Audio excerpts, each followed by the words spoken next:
அன்புக்குரிய ஹரி அவர்களே,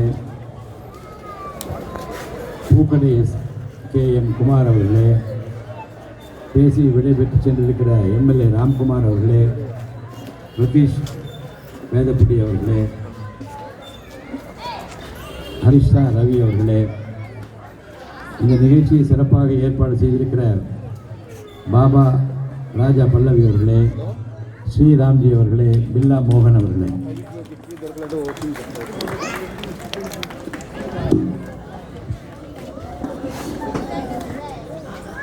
தமிழக வெற்றி கழகத்தின் சார்பில் CM டிராஃபி சிறப்பாக நடந்து முடிந்திருக்கிறது. இதற்கு காரணமாக இருந்திருக்கிற நிர்வாகிகளுக்கு என்னுடைய பாராட்டுக்களை தெரிவித்துக் கொள்கிறேன்.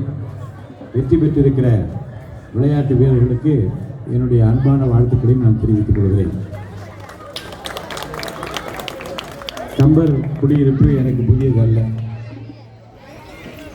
80ஆம் ஆண்டு, 2011ஆம் ஆண்டு, 2021ஆம் ஆண்டு என்று பல ஆண்டுகளை கடந்திருந்தாலும், எப்போது பார்த்தாலும் பதவியில் இருந்தாலும் சரி, பதவியில் இல்லாவிட்டாலும் இங்கே இருக்கிற அருமை நண்பர்கள் என் மீது வைத்திருக்கிற அந்த அன்பை நான் மறக்க முடியாது.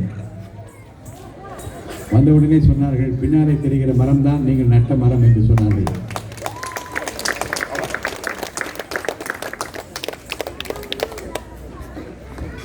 நல்லதை விதைக்க வேண்டும், நல்லதை நினைக்க வேண்டும், நல்லதை விதைக்க வேண்டும். எதை விதைத்தோமோ அதுதான் அறுவடை செய்ய முடியும். நீங்கள் நெல் விதைத்து விட்டு கோதுமை கிடைக்குமா என்றால் கிடைக்காது. விதைக்கின்ற விதை ஆழமாக நிலத்தில் விழுந்தால்தான் நிலை பெற முடியும். அப்படித்தான் நம்முடைய தமிழக அரசியல் வரலாற்றிலும் ஒரு நல்ல விதையை மக்கள் விதைத்திருக்கிறார்கள். அது வளர்ந்தோங்கி வெளிச்சமாக எல்லோருக்கும் நிழல் தருகிற ஒரு மரமாக முதலமைச்சராக நம்முடைய அன்பு அண்ணன், இல்லத்தில் ஒருவராக இதயங்களிலே கோலோச்சி கொண்டிருக்கிற முதல்வர் தளபதி விஜய் அவர்கள் இன்றைக்கு மக்களின் எதிர்பார்ப்புகளை நிறைவேற்றுகிற ஒரு முதலமைச்சராக இருக்கிறார். அவர் பெயரால் அவருடைய பிறந்த நாளை கொண்டாடுகின்ற வகையில் நடைபெறுகிற இந்த விளையாட்டு விழா நிகழ்ச்சிக்கு நான் கொஞ்சம் காலதாமதமாக, அது அதிக நேரம் காலதாமதமாக வர நேரிட்டது. என கோபாலபுரத்திலும் 1000 விளக்கு தொகுதி இப்படிப்பட்ட ஒரு நிகழ்வு. 19 டீம்ஸை வரவழைத்து அதை 10 டீமாக ஏலமெல்லாம் விட்டு IPL போலவே அதை நடத்தினார்கள். அங்கே கொஞ்சம் அதிக நேரம் செலவிட்டு இன்னொரு திருச்சி நிகழ்ச்சியில் கலந்து விட்டு நான் இங்கே வருவதற்கு கால தாமதமாக, அதான் சாயந்தரமே அவங்களை கேட்டேன், பரிசளிப்பு விழாவில் கலந்து கொள்ளாமல் விளையாட்டு வீரர்களை பார்த்து விட்டு போவதற்கு 5 மணிக்கெல்லாம் வரலாமா என்று கேட்டேன். இல்லை 6:30 மணிக்கு தான் நிகழ்ச்சியை தொடங்குகிறது என்று சொன்னார்கள். அதற்காக என்னை விளையாட்டு வீரர் நிர்வாகிகளும் என்னை பொறுத்து கொள்ள வேண்டும் என்று நான் கேட்டுக்கொள்கிறேன். இப்போ விளையாட்டுக்கென்று ஒரு நல்ல முதலமைச்சர், நல்ல அமைச்சர் கிடைத்திருக்கிறார். செஸ் போட்டியினுடைய உலக நாயகன் பிரஞ்ஞானந்தா அவர்கள் முதலமைச்சரை பார்க்க சென்றார். என்ன நடந்தது என்று நீங்கள் பத்திரிகைகளை பார்த்திருப்பீர்கள், தொலைக்காட்சியில் பார்த்திருப்பீர்கள். சீஃப் மினிஸ்டர் செஸ் போர்டோடு உட்கார்ந்து விட்டார். வாங்க ஒரு விளையாட்டு விளையாடலாம் என்று 2 பேரும் விளையாடினார்கள். அவரை கட்டி அரவணைத்துக் கொண்டதெல்லாம் பார்த்திருப்பீர்கள். ஆக விளையாட்டை ஊக்குவிக்கின்ற ஒரு முதலமைச்சர். விளையாட்டில் ஜாதி, மத, இன, மொழி உணர்வு இருக்கக்கூடாது, சிபாரிசு இருக்கக்கூடாது. பல காலகட்டங்களில் எல்லா விளையாட்டிலும் ஜாதி புகுந்தது, மதம் புகுந்தது, மொழி புகுந்தது, இனம் புகுந்தது, சிபாரிசு புகுந்தது. யார் என்ன சொன்னாலும் சிறந்து விளங்குகின்ற விளையாட்டு வீரர்களுக்குத்தான் வாய்ப்பளிப்போம் என்று விளையாட்டு சங்கங்கள் எல்லாம் தங்களை நிலைப்படுத்திக் கொள்ள வேண்டும். எந்த பிரஷருக்கு ஈல்டாகக்கூடாது. பல்வேறு நிலைகளில் நான் பல சங்கங்களிலே, டேபிள் டென்னிஸ் சங்கத்திலே மாநில துணைத் தலைவராக இருந்திருக்கிறேன். தமிழ்நாடு கிரிக்கெட் சங்கத்தினுடைய ஃபைனான்ஸ் கமிட்டி சேர்மனாக இருந்திருக்கிறேன். புஜிபாபு டிராஃபி ஆர்கனைஸ் கமிட்டி சேர்மனாக இருந்திருக்கிறேன்.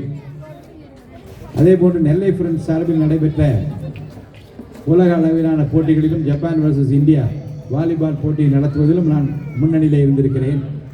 அதே போன்று ஃபுட்பால், தமிழ்நாடு ஃபுட்பால் அசோசியேஷனுடைய நிர்வாகியாகவும், தமிழ்நாடு குத்துச்சண்டை சங்கத்தினுடைய துணைத் தலைவராகவும், அம்பத்தூர் பேட்மிண்டன் அசோசியேஷன் புரவலராகவும் நான் தொடர்ந்து இருந்து கொண்டிருக்கிறேன்.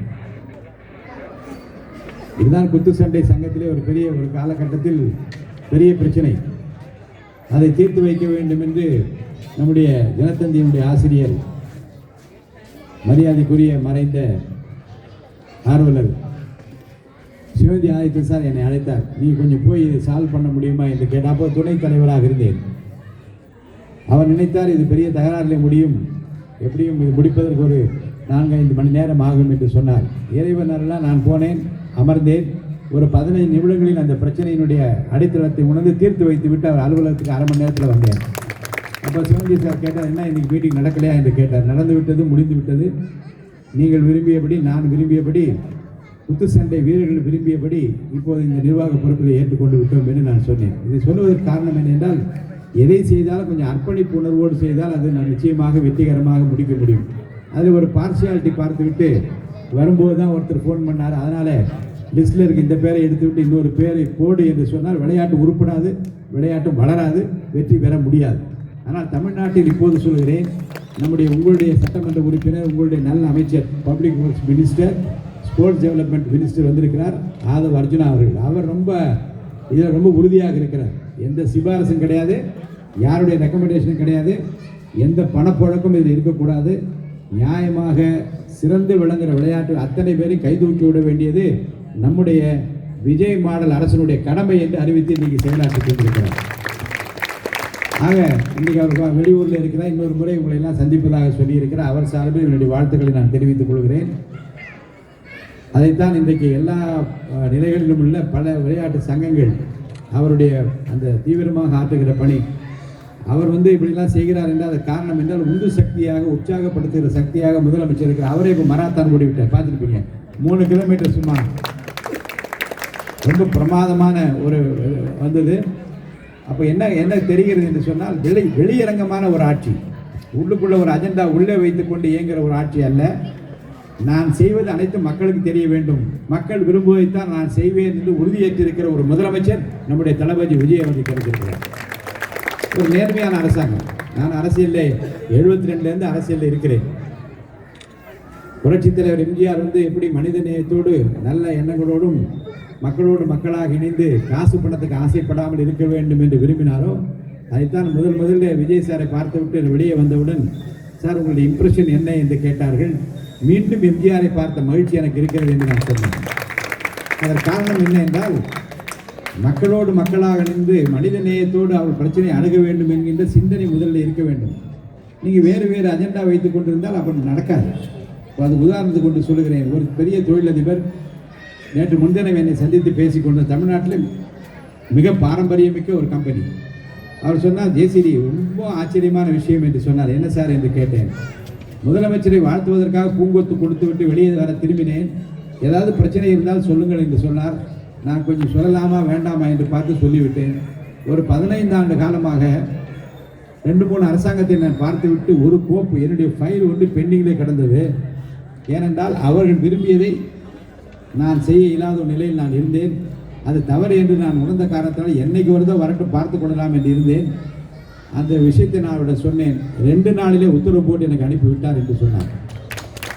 இது நான் சொல்வதற்கு காரணம் என்னென்றால், கஷ்டப்பட்டு கொஞ்சம் முதலீடு கொண்டு வந்து அந்த முதலீட்டை வைத்துக்கொண்டு வங்கி லோன் வாங்கி ஒரு தொழிலை ஆரம்பித்து தமிழ்நாட்டிலே வேலைவாய்ப்பை பெருக்க வேண்டும் என்று வருகிறதோ, வருத்தப்படுத்தாமல் சிரமப்படுத்தாமல் அவர்கள் எங்கே போய் முடியுமோ இந்த பணம் என்று போட்ட பணத்திற்கு முதலீடுக்கு லாபம் வருமோ வராதா என்று கவலைப்படுகிற நிலைமை தொழிலதிபர்களுக்கு இருக்கக்கூடாது.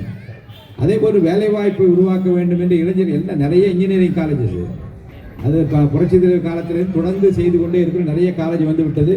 ஆனால் படித்து விட்டு ரொம்ப வேதனையோடு சொல்கிறேன். இப்போ தலைவர் தான் இதை சொல்லியிருக்கிறார், படித்து விட்டு வேலை இல்லாதவர்களுக்கெல்லாம் ஸ்டைஃபண்ட் கொடுக்க வேண்டும் திட்டத்தை எல்லாம் இன்றைக்கு அறிவித்திருக்கிறார். சட்டசபையில் என்ன சொன்னார், கொஞ்சம் எனக்கு கால அவகாசம் மட்டும் கொடுங்க. ஏனென்றால் சட்டியில் ஒன்றும் இல்லை, சட்டியில் இருந்தால் தான் அகப்பையில் எடுக்க முடியும். ஆனால் சட்டியை நிரப்புகிற வேலையை, இந்த கஜானாவை நிரப்புகிற வேலைக்கான திட்டங்களை எல்லாம் அவர் தயார்படுத்தி கொண்டிருக்கிறார். மிகச்சிறந்த முறையில் அதையெல்லாம் நிறைவேற்றி தருவார். அந்த உறுதிமொழியெல்லாம் செய்வார். அவரை பொறுத்த வரைக்கும் மிக சீரிய முறையில் நாங்கள்லாம் சட்டமன்ற உறுப்பினராக இருக்கின்றவர்கள் முதல்ல எனக்கு ரொம்ப ஆச்சரியமான விஷயம் என்ன என்றால், எம்எல்ஏ தேர்தல் நிற்கிற போது 234 பேரையும் ஒரே மேடை நிற்க வச்சு கையை நீட்டி உறுதிமொழி எடுங்கள் என்று அவர் உறுதிமொழி சொல்ல அந்த உறுதிமொழி எல்லா எம்எல்ஏ ஏற்க வைத்த வரலாறு இந்தியாவில் யாரும் செய்யாத ஒரு சாதனை. இப்போ அந்த நடவடிக்கைலாம் எடுக்கிறார். எங்கே யார் தவறு செய்தாலும் தமிழக வெற்றி கழகத்தில் யாரும் தவறு செய்துவிடக்கூடாது என்பதில் ரொம்ப அக்கறையாக இருக்கிறார். அதை உன்னிப்பாக பார்த்து கொண்டிருக்கிறார். எல்லாவற்றையும் விட எல்லா துறைகளை பற்றியும் விரல் நுனியிலே விவரங்களை வைத்திருக்கிறார். அது சட்டசபையில் அவர் பேசுகிற போது எவ்வளவு பேசினார் என்பதை பற்றி நான் சொல்வதை, நான் சட்டப்பேரவை தலைவர் என்கிற முறையில் நான் சொல்வதை காட்டிலும் நீங்களெல்லாம் அதை பார்த்திருப்பீர்கள். ஆக எதிர்காலத்தில் நம்முடைய விளையாட்டு வீரர்கள் மன நிம்மதியோடு இருக்கலாம். You can have a sigh of relief. இனி சிபாரிசு இல்லாமல் நாம் நம்முடைய திறமையை காட்டி மேலே வர முடியும் நம்பிக்கை நீங்கள் வைத்துக்கொண்டு இந்த துறையிலே நீங்கள் வளர வேண்டும் என்று கேட்டுக்கொள்கிறேன். மிக சிறப்பான முறையில் நடத்தி முடித்திருக்கிற பாபா ராஜபால் ஏன் நான் ரொம்ப காலதாமதமாக வந்தாலும் கூட உறுதியாக வர வேண்டும் என்று விரும்பியதற்கு காரணம் என்ன என்றால், அவர் தேர்தலுக்கு முன்பாகவே தமிழக வெற்றி கழகத்தின் சார்பில் நம்முடைய தலைவருடைய படப்பாடல்களுக்கெல்லாம் இசையமைத்து ஹாரிங்டன் ரோடில் இருக்கிற ஒரு மண்டபத்தில் ஏற்பாடு செய்தார். அப்போ வேறு ஆட்சி இருந்தது. அவர் போட்ட அந்த நிகழ்ச்சிக்கு நான் வரக்கூடாது, நிகழ்ச்சி நடத்தக்கூடாது என்று தடை போட்டு விட்டார்கள். அப்போ என்னை கேட்டார், என்ன செய்வது என்று கேட்டார். ஆட்சி அதிகாரம் அவர் கையில் இருக்கிறது. நம்ம புலி வேட்டைக்கு நாம் கிளம்பி விட்டோம். எலிகள் காலை இடறுகிற போது துப்பாக்கி எலி பக்கம் திருப்பக்கூடாது, அமைதியாக இருங்கள், பிறகு பார்த்து கொள்ளலாம் என்று நான் சொன்னேன். அதை அவர் கேட்டுவிட்டு கொஞ்சம் நஷ்டமடைந்தாலும் கூட அதை ஒப்புக்கொண்டு அந்த நிகழ்ச்சியை அது நடத்தவில்லை. ஏனென்றால் வழக்கு, வியாஜம், சண்டை, சச்சரவு என்று போய் நம்முடைய குறிக்கோளை நோக்கி போகாமல் வேறு வழியில் நம்மை திசை திருப்புவதற்கு தான் நிறைய பேர் காத்திருக்கிறார்கள். திசை திருப்பக்கூடாது. வெற்றி மட்டும்தான் நம் கண்களுக்கு தெரிய வேண்டும். ஏனென்றால் தமிழ்நாடு ஒரு அமைதி பூங்காவாக இருக்க வேண்டும், போதை இல்லாத மாநிலமாக இருக்க வேண்டும். அதில் குறிப்பாக நம்முடைய பெண்களுக்கு முழுமையான பாதுகாப்பு இருக்க வேண்டும், குடும்பங்கள் பாதுகாக்கப்பட வேண்டும் என்பதில் நம்முடைய குடும்பத்திலே ஒருவராக இருக்கிற அந்த முதலமைச்சருக்கு நீங்கள் எல்லாம் உறுதுணையாக இருக்க வேண்டும். அவருடைய இந்த பிறந்த நாளில் நீடிய ஆயுளும் சுகமும் பெறனும் அவர் கிடைக்க வேண்டும் என்று இறைவனை பிரார்த்தித்துக் கொள்ளுங்கள் என்று கேட்டு நிர்வாகிகளை வாழ்த்தி விளையாட்டு வீரர்களுக்கு மீண்டும் வாழ்த்துக்களை சொல்லி விடைபெற்றுக் கொள்கிறேன். நன்றி, வணக்கம்.